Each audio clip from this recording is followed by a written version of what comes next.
오늘 하나님께서 우리에게 주신 말씀은 디모데전서 3장 14절에서 4장 5절까지입니다. 디모데전서 3장 14절에서 4장 5절까지 찾으셔서 함께 교독하겠습니다. 제가 먼저 14절 봉독합니다. 내가 속히 내게 가기를 바라나 이것을 내게 쓰는 것은 만일 내가 지체하면 너로 하여금 하나님의 집에서 어떻게 행하여야 할지를 알게 하려 함이니 이 집은 살아계신 하나님의 교회요 진리의 기둥과 터니라.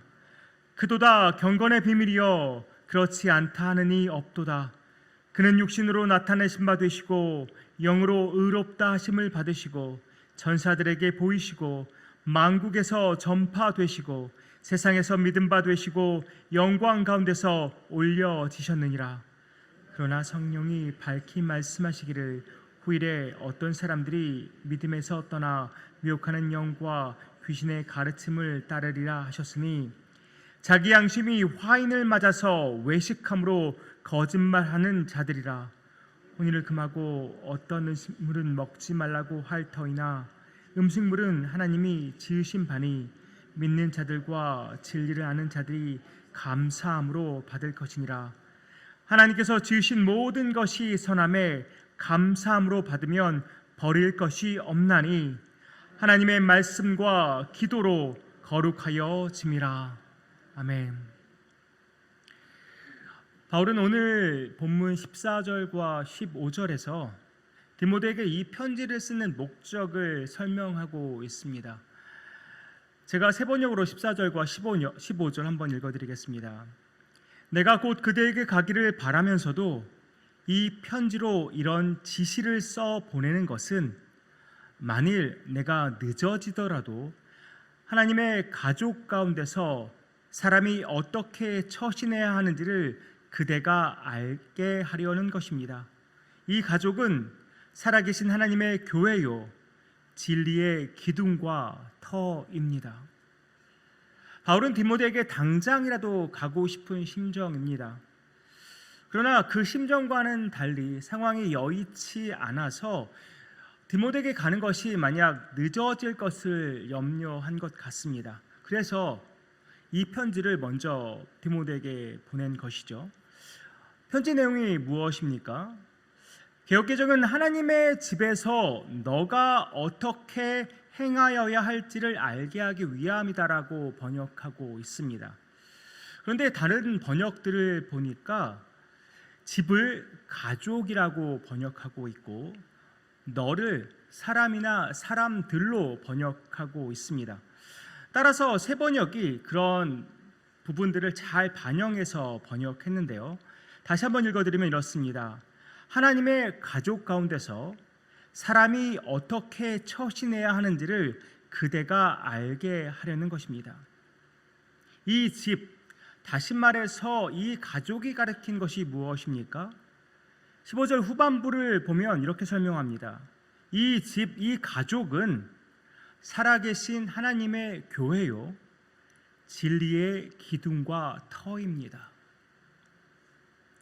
정리해보면 바울은 지금 디모데에게 하나님의 교회의 일원들이 각각 교회 내에서 어떻게 처신하고 행동해야 하는지를 알려주려고 이 편지를 쓴 것입니다. 그렇다면 결국 이어지는 말씀들은 바로 교회의 일원이고 교회의 지체들인 우리가 들어야 하는 말씀인 것이죠. 그 말씀이 무엇인지 보기 전에 15절의 후반부를 눈여겨볼 필요가 있습니다. 뭐라고 적혀 있습니까? 이 집은 살아계신 하나님의 교회요 진리의 기둥과 터니라. 한 주석가는 이 기둥과 터의 의미에 관해 이렇게 말합니다. 교회가 진리에 대해서 이중적인 책임이 있다고 설명합니다. 무슨 말이냐면 교회는 진리의 터로서 진리를 튼튼히 받쳐 주어야 한다는 것입니다. 그래서 어떤 거짓의 가르침의 무게로 인해서 무너지지 않도록 그렇게 지켜낼 의무가 교회에게 있다는 것입니다. 또 교회는 진리의 기둥으로서 그것을 높이 쳐들어서 진리가 세상에 널리 알려지도록 할 의무 역시 있다는 것입니다. 정리하면 교회는 진리를 굳게 붙들어서 복음을 변호하고 확정하는 의무도 있고, 또 진리를 높이 쳐들어서 복음을 세상에 선포하는 이 두 가지 사역에 대한 사명이 교회에게 있다는 것입니다. 그렇다면 우리 뉘장은 어떻습니까? 이 진리를 굳게 붙들고 이 복음을 변호하고 확정하는 사역을 제대로 감당하고 있습니까? 또 어떻습니까? 이 진리를 높이 쳐들어서 세상에 이 복음을 선포하고 담대하게 알리는 이 사역을 잘 감당하고 있습니까?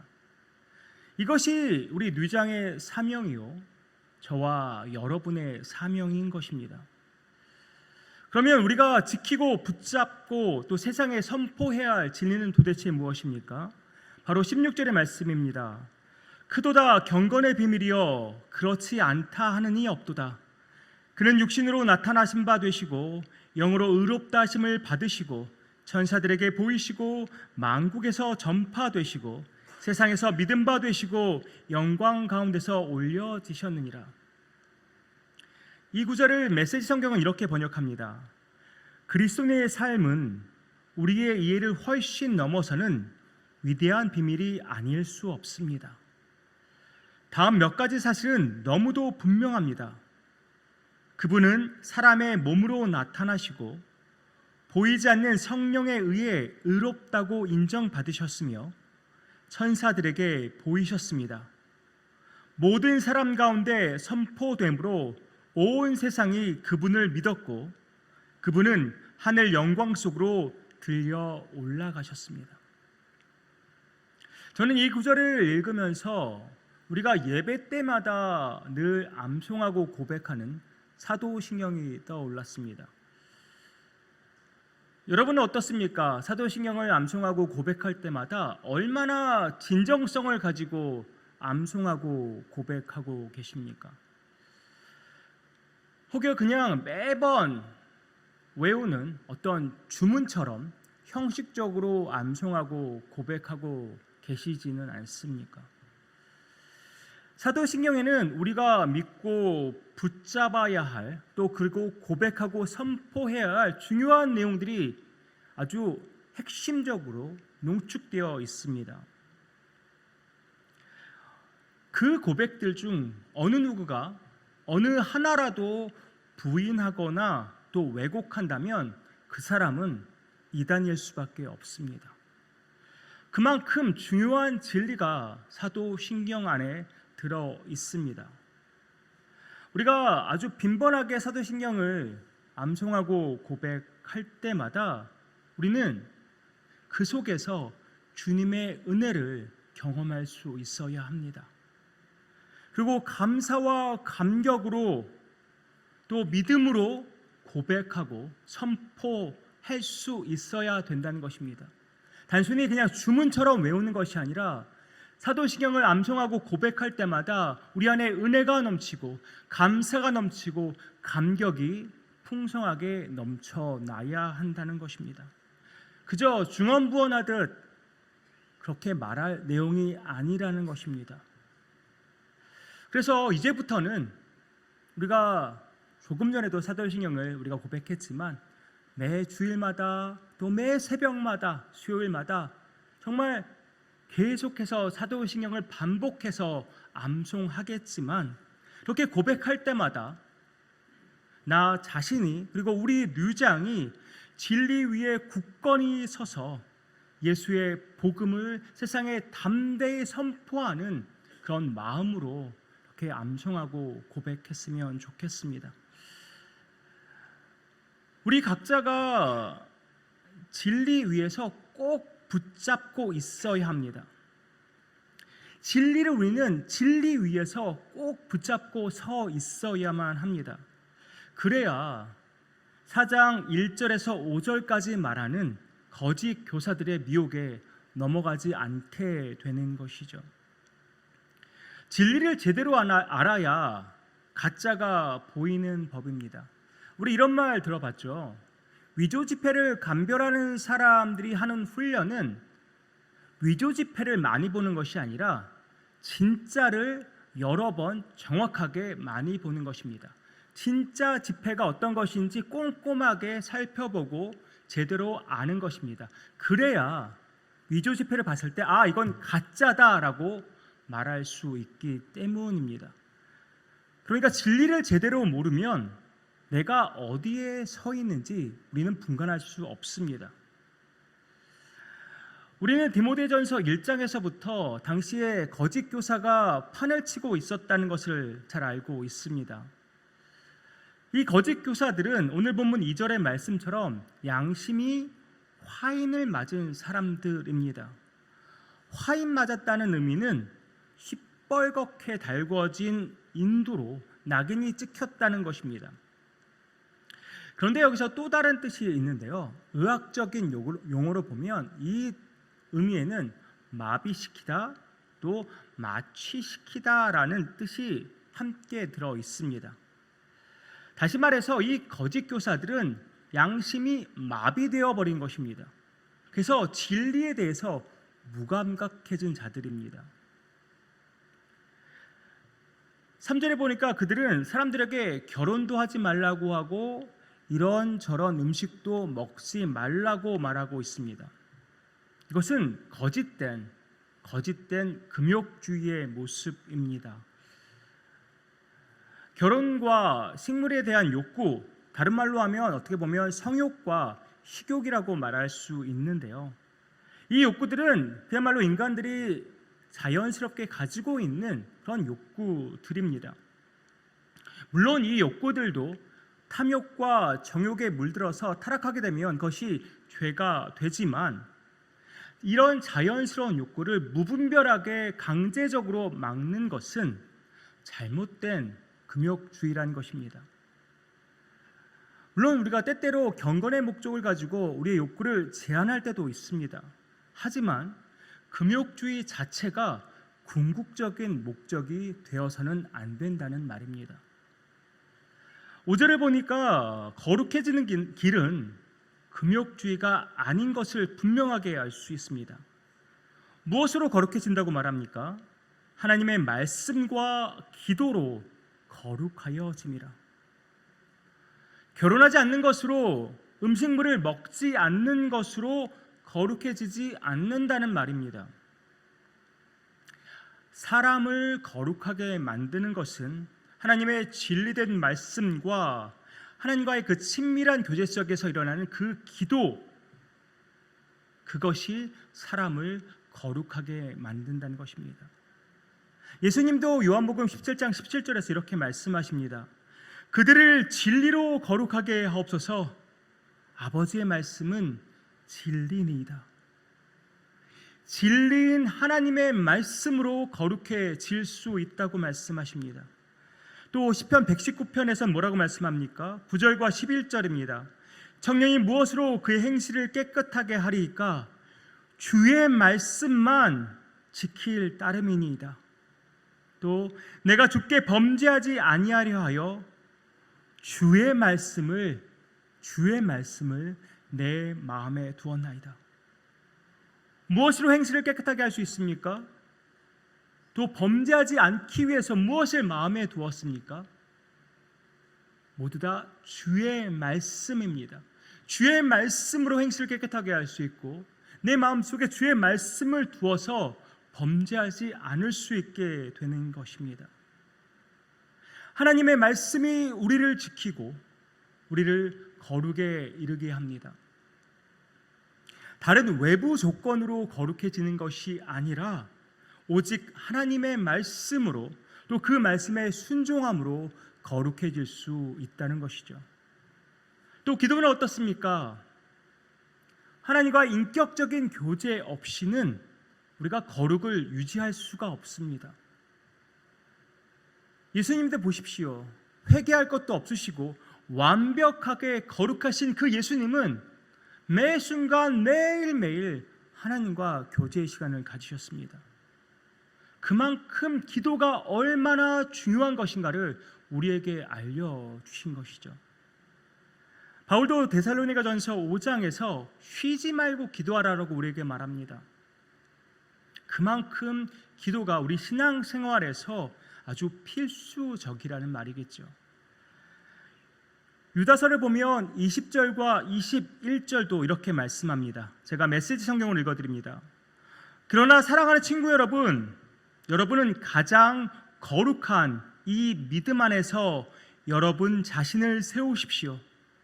성령 안에서 기도하고 하나님의 사랑 한가운데에 머무르고 두 팔을 활짝 벌려 우리 주 예수 그리스도의 자비를 기다리십시오. 그것이야말로 영원한 생명, 참된 생명입니다.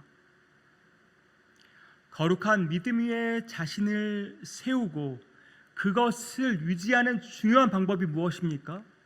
바로 성령 안에서 기도하는 것입니다. 왜냐하면 우리 힘만으로는 불가능하기 때문입니다. 이렇게 바울은 거짓 교사들이 주장하는 금욕주의적 행위들로는 결코 거룩해질 수 없다고 말합니다. 오직 진리인 하나님의 말씀과 기도로 거룩해질 수 있다고 말합니다. 사랑하는 성도님들, 저와 여러분은 우리 누장 교회의 일원이요 지체입니다. 아까 말씀드렸죠. 하나님의 교회는 진리의 터와 또 기둥으로서 그 사명을 제대로 감당해야만 합니다. 그럼 우리는 교회의 일원이요 교회의 지체인 우리는 교회 내에서, 교회 안에서 어떻게 행동해야 하겠습니까? 이 교회의 사명을 제대로 감당하기 위해서는 어떤 특정한 행위에 집착하거나 또 비본질적인 것에 집착해서는 안 됩니다. 우리가 오히려 집착하고 붙들어야 할 것은 비본질적인 것이 아니라 하나님의 진리 그 말씀뿐입니다. 또 성령 안에서 기도함으로 성화를 이루어가는 것, 그것이 우리가 해야 할 일이라는 것입니다. 다른 일에 집중하지 마십시오. 하나님의 말씀과 기도에 집중해야 한다는 것입니다. 이렇게 거룩을 이루어가면서 우리 누장에 맡겨주신 그 사명을 제대로 감당할 수 있기를 간절히 소망합니다. 오늘도 그리고 평생토록 하나님의 말씀과 기도를 통해 우리의 거룩을 이루어가면서 주께서 우리에게 주신 사명, 우리에게 주신 그 놀라운 사명을 기쁘게 감당해내는 저와 여러분 되기를 주님의 이름으로 축복합니다. 기도하겠습니다. 아버지 하나님, 우리 교회는 진리 위에 반드시 든든히 서 있어야 합니다. 그 복음을 붙잡고 있어야 합니다. 진리에 있어서 흔들리지 말아야 합니다. 또 세상 가운데 그 진리, 그 복음을 담대히 선포할 수 있어야 합니다. 아버지 하나님, 이 교회의 사명 우리로 제대로 감당케 하여 주시옵소서. 우리 각자가 먼저 주님의 말씀과 기도로 거룩한 삶 살게 하시고 주의 진리의 말씀 가운데 흔들리지 않는 삶, 주님과 친밀한 교제 속에서 그 거룩을 유지해 나가는 삶 살아가게 하여 주시옵소서. 어떤 거짓된 교리에 우리 넘어지지 않게 하시고 비본질적인 것을 붙잡고서 본질적인 것을 놓쳐버리는 그런 어리석은 삶 살지 않도록 주님 우리를 붙잡아 주시고 우리에게 지혜도 더하여 주시고 믿음도 더하여 주시고 성령 충만함으로 덧입혀 주시옵소서. 이 모든 말씀 예수 그리스도의 이름으로 기도하옵나이다. 아멘.